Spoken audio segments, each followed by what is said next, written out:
702. Asanya Mosaka. Lines are always open.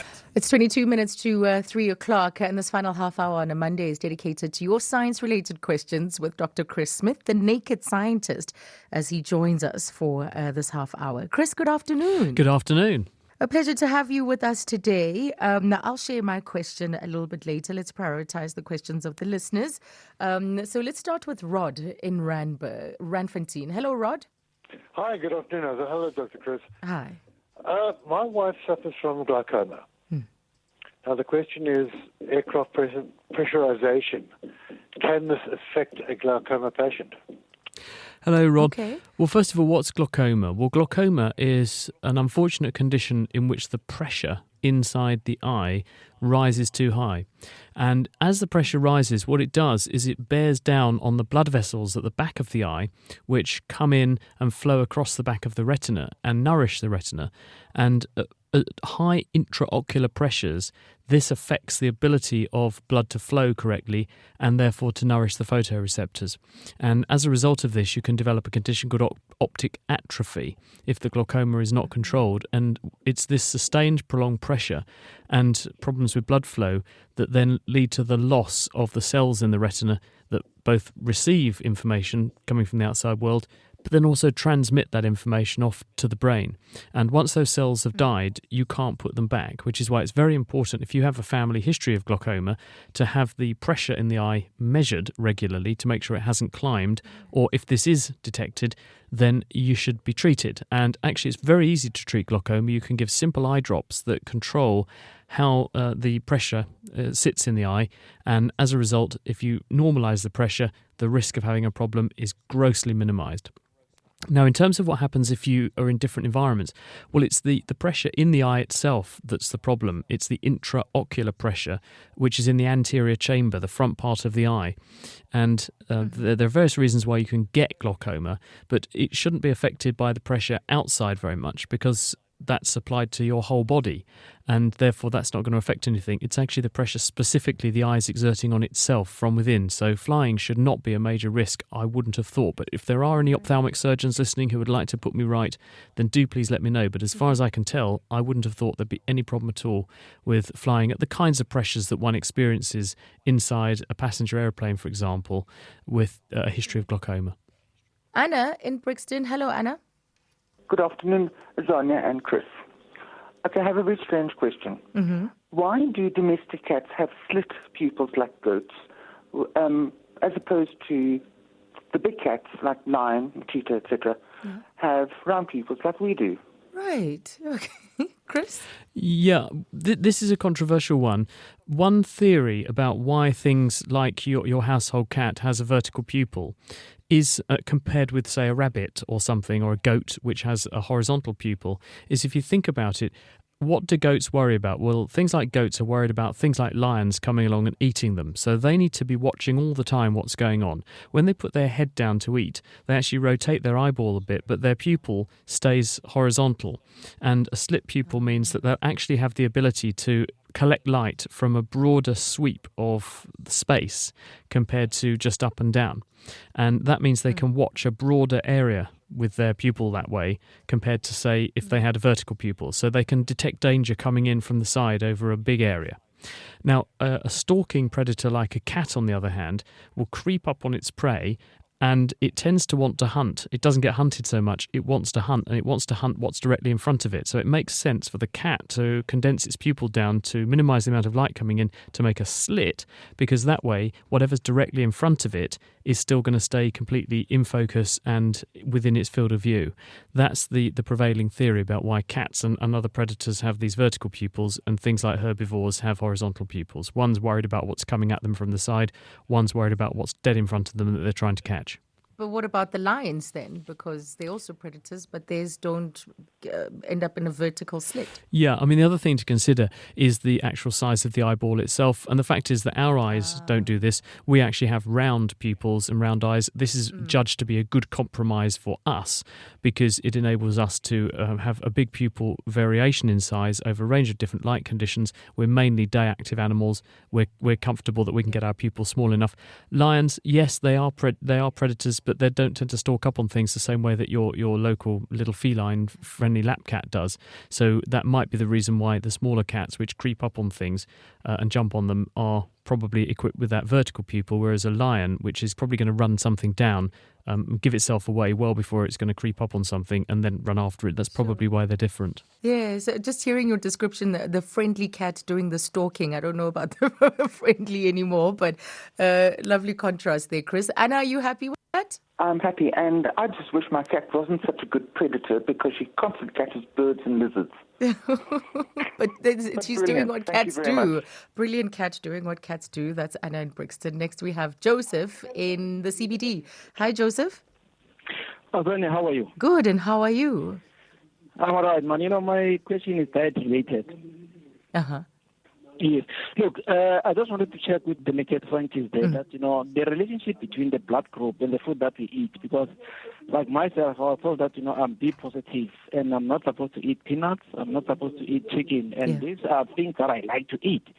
So I just wanted to verify from him, how true is this thing that, if you are blood type, like, it's B positive, you're not supposed to eat a certain type of food. Yes, very interesting question. And it's quite popular, Chris, right now. People check or eat according to their blood types, and they have these lists that say if you're an A, you can't have red meat and you should be more vegetarian. If you're O, then you can have all the red meat that you want and so on. Is there any truth to that, Chris? The only real truth here is that the best diet is a healthy, balanced diet that doesn't have an excess of any one particular food group for any person who is healthy. There's not really any good evidence to support any of this dietary rubbish. Most of these diets, the only thing that loses weight is your wallet. When you pay someone to subscribe to their diet plan or buy their very expensive supplements, it's all a load of rubbish. The best thing to do is to ask yourself, right, am I getting all the major food groups represented? Am I doing this in a healthy way? You can easily get off the internet some decent, good quality dietary advice from a peer-reviewed site which is actually clinically relevant. None of these celebrity diets, which are just faddy, actually work in the long term. The reason they might work a bit in the short term is probably for one simple reason, that if they make you focus on what you're eating and how much of it you're eating, you actually realise how much you're overeating, and therefore you compensate by eating a bit less. And so I can't emphasise enough the importance of healthy food, because the reason people live as long as they do in the modern era is because we are being much better nourished than we historically were. The sad irony, though, is that there are still millions of people around the world who are malnourished, but they are obese. They're eating plenty of calories, but they're eating all the wrong things. So actually what we put into our mouths, in what sorts of ratios, is very, very important. If you think back to our historical origins, cave people would not have known what blood group they were. They would have just eaten what they fancied, and they would have eaten what grew locally. They would have eaten what was available at the time. Humans have evolved to actually be omnivorous and to be able to cope with a very broad dietary repertoire and to make hay when the sun shines, both physically and metaphorically. So what you have to do is to just bear in mind you do carry this genetic legacy of our origins. So we are predisposed to gain weight because we love storing calories whenever we get the opportunity. So therefore, don't overeat, but do try to eat a good combination of all the right things. Make sure you get your 5 portions of fruit and vegetables a day. That's really important. And by the way, drinking a glass of white wine does not class as one of your 5 a day just because it's from fruit, okay? That's a bonus if you've done all the other things in a virtuous way. Yes, Joseph, there you have it. But I've also been in these debates I and can continue to eat my peanuts. yes, exactly. No, I've been in these debates as well. I know your frustration. That's Joseph in Pretoria. Thank you. A pleasure out in the CBD. Tasneem in Mayfair. Hi, Tasneem. Hi, Zania. Excellent show. I wanted to know about candida, and I believe it's fairly common, but there's different types of candida, and I think one is it's called Garata or something. Apologies, I can't remember the name. Can you please tell me more about it, and is there actually any cure? I believe it thrives in sugary environments in our body or yeast or whatever it is, but I'd like to know more about it. Okay. Thank you, Tasneem. Thank you. So, Chris, just a quick a brief lecture about Candida. Okay, well, Candida is a yeast. This is a kind of fungus. And when you look at this down a microscope, they look like little balls. And the most common type that we encounter medically is Candida albicans. They're these white little balls. But there are other types, as was alluded to, of Candida, including Candida glabrata. That's another one. And really experienced microbiologists can look down a microscope and they can look at how these things behave and they can tell which ones they're dealing with. They're all capable of causing disease, but they're not normally aggressive pathogens. They normally live on the outside of the body, and our own microbes that live naturally on our body tend to keep their numbers in check, and also your immune system keeps them in check. If you have a problem with your immune system, then these yeasts can get in where they shouldn't be, and then they can begin to cause very serious diseases in various organs, including your kidneys, lungs, and so on. How do we treat them? Well, there are a number of ways to manage Candida infections. There are some really good drugs that are really simple. Canesten cream has got clotrimazole in it. This is a chemical that just totally inhibits and blocks the growth of these things, kills them off. And often people will say they get Candida as a phenomenon of overgrowth. If you take antibiotics, for example, if you have an if you have a bacterial infection and you take antibiotics, for a little while, these upset your microbial apple cart, because many of these antibiotics knock out many of the good bacteria that we need to live in our body. And when those levels change, those good bacteria are doing a job for you of suppressing the growth of the Candida or keeping it at bay. If you kill off those microbes, then you temporarily can get an overgrowth of the bad guys. These yeasts can overgrow for a while, and then you get, say, mucosal Candida, and this can happen in the genitals, it can happen in your mouth and throat. People who take asthma inhalers, for example, must wash their mouth out from steroids, for example, because otherwise they can get local sore mouth caused by Candida. So the best way to treat them, if you need to, you may need to take an antifungal drug or a cream applied to the area. You can minimise the risk of it coming back again by minimising your exposure to antibiotics that kill off the good bacteria. And if you do find yourself highly susceptible to this keeping on coming back, do go and get checked out medically, because other things can encourage the growth of Candida, including, for instance, if you have too much sugar in your urine. If you're diabetic, this can encourage you to get genital infections with Candida, because the yeast thrives on the sugar. So if this keeps happening to you, there might be an underlying reason with something's wrong with your health or your immune system, and you should go and get that checked out. Right. Thank you so much, Tasneem. I wanted to ask this question because I came across this interesting piece, a study of 17 languages, including languages like Vietnamese, Italian, German. But they suggest that as human beings, we have a set rate of information transfer in our speech. And they say that it comes in at about twice the speed of Morse code, so at 39 bits per second. So in essence, I think they give details about how they conducted this whole study, but that no matter how quickly you speak, you still share the same amount of information. So, which surprised me, because I thought that if you get your words out as speedily as possible, that would be sharing more information. Yeah, that was the theory, that people who talk really fast are transferring a lot more information than people who talk really slowly in different languages. Obviously, there are going to be faster and slower speakers in an individual language, but between languages, there are these languages that rattle away really, really fast, and anyone who's trying to, say, understand them as a second language knows exactly what I'm talking about. When I go and listen to a Spanish person speaking Spanish, I struggle to keep up. I listen to my brother-in-law, who's English, speaking Spanish. He speaks more slowly, he speaks more clearly without an accent. I can understand that much more easily. But there is this idea that certain languages really fast spoken, therefore the rate of information conveyed must be really high. So is that a really efficient culture with that language? Or, conversely, someone who's got a language that takes 1 million words to say anything and they speak really slowly, really boring, is that a really, really inefficient language? So what this group have done is, a paper published in Science Advances last week, Francois Pellegrino's group did this. They did exactly as you said, recorded people speaking. They recorded lots of different languages, and they looked at people speaking exactly the same piece of language. So they knew exactly how many bits of information were going to be conveyed when people spoke. And they decoded all these recordings and looked at how fast people actually got through the language, but how many words it took to actually convey the information they needed to convey. And when you do those calculations, you find that some languages, yes, they're delivered incredibly quickly, but actually the amount of information being conveyed isn't any faster. And as you say, about twice the speed of Morse code, about 39 bit per second is what's going across.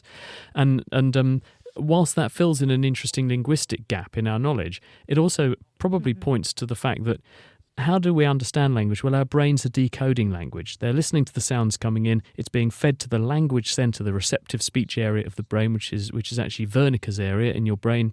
And there is an enormous lexicon of words, which, when you've decoded the sounds, are presented to this part of the brain, and the correct word that sound corresponds to is assembled into a sentence in your consciousness so you can understand spoken language. And it would suggest that we have this fundamental rate at which that bit of the brain works best. And therefore, regardless of how fast the language is spoken, the actual decoding of information can only go as fast as your brain is optimally capable of processing it. And given we all have a common origin, we're all human, it's not actually that surprising when you think about it. We therefore convey information at roughly the same rate, regardless of creed, culture, or age. Amazing. Absolutely amazing. We've got Priscilla calling us from Kew. Hi, Priscilla. Hi, how are you? Good, and how are you? I'm well, thank you. I want to ask the scientist, I have a addiction where I'm eating toilet paper. So I want to know what the reason is for that, and also how can I cure it or get rid of it. When did you start eating toilet paper? A few years ago. Since childhood, actually. Oh, I see. And you swallow, as in you consume it? Yes, I do. Oh, okay, all right. I've got so many questions, Priscilla, but I don't want to put you on the spot. Chris, any thoughts? Because Priscilla says she wants to stop this. She's addicted to eating toilet paper. Well, it sounds like we describe funny eating fads as pica, P-I-C-A. That's the medical term for this. It's not that uncommon, Priscilla, except that not many people would actually be brave like you and admit to it. Lots of people do have funny cravings, and even people who've been pregnant.